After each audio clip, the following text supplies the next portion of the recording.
एक बार भगवान बुद्ध जेतवन विहार में रह रहे थे। भिक्षु चक्षुपाल भगवान से मिलने के लिए आए थे। उनके आगमन के साथ उनकी दिनचर्या, व्यवहार और गुणों की चर्चा भी हुई। भिक्षु चक्षुपाल अंधे थे। एक दिन विहार के कुछ भिक्षुओं ने कुछ मरे हुए कीड़ों को चक्षुपाल की कुटी के बाहर पाया और उन्होंने चक्षुपाल की निंदा करनी शुरू कर दी कि उन्होंने इन जीवित प्राणियों की हत्या की। भगवान बुद्ध ने निंदा कर रहे उन भिक्षुओं को बुलाया और पूछा कि क्या तुमने भिक्षु को कीड़े मारते हुए देखा है? उन्होंने उत्तर दिया, नहीं। इस पर भगवान बुद्ध ने उन साधकों से कहा कि जैसे तुमने उन्हें कीड़ों को मारते हुए नहीं देखा, वैसे ही चक्षुपाल ने भी उन्हें मरते हुए नहीं देखा और उन्होंने कीड़ों को जानबूझकर नहीं मारा है, इसलिए उनकी भर्त्सना करना उचित नहीं है।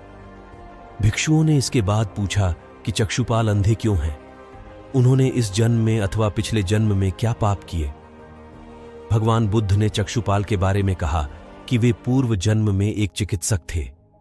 एक अंधी स्त्री ने उनसे वादा किया था कि यदि वे उसकी आंखें ठीक कर देंगे तो वह और उसका परिवार उनके दास बन जाएंगे। स्त्री की आंखें ठीक हो गईं, पर उसने दासी बनने के भय से यह मानने से इनकार कर दिया। चिकित्सक को तो पता था कि उस स्त्री की आंखें ठीक हो गई हैं, वह झूठ बोल रही है। उसे सबक सिखाने के लिए या बदला लेने के लिए चक्षुपाल ने दूसरी दवा दी। उस दवा से महिला फिर अंधी हो गई। वह कितना ही रोई पीटी, लेकिन चक्षुपाल जरा भी नहीं पसीजा।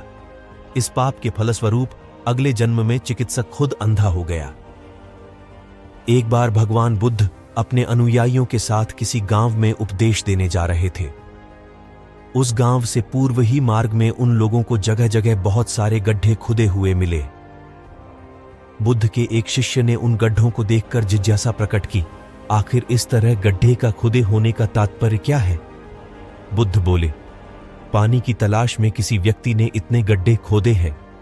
यदि वह धैर्यपूर्वक एक ही स्थान पर गड्ढे खोदता तो उसे पानी अवश्य मिल जाता, पर वह थोड़ी देर गड्ढा खोदता और पानी न मिलने पर दूसरा गड्ढा खोदना शुरू कर देता।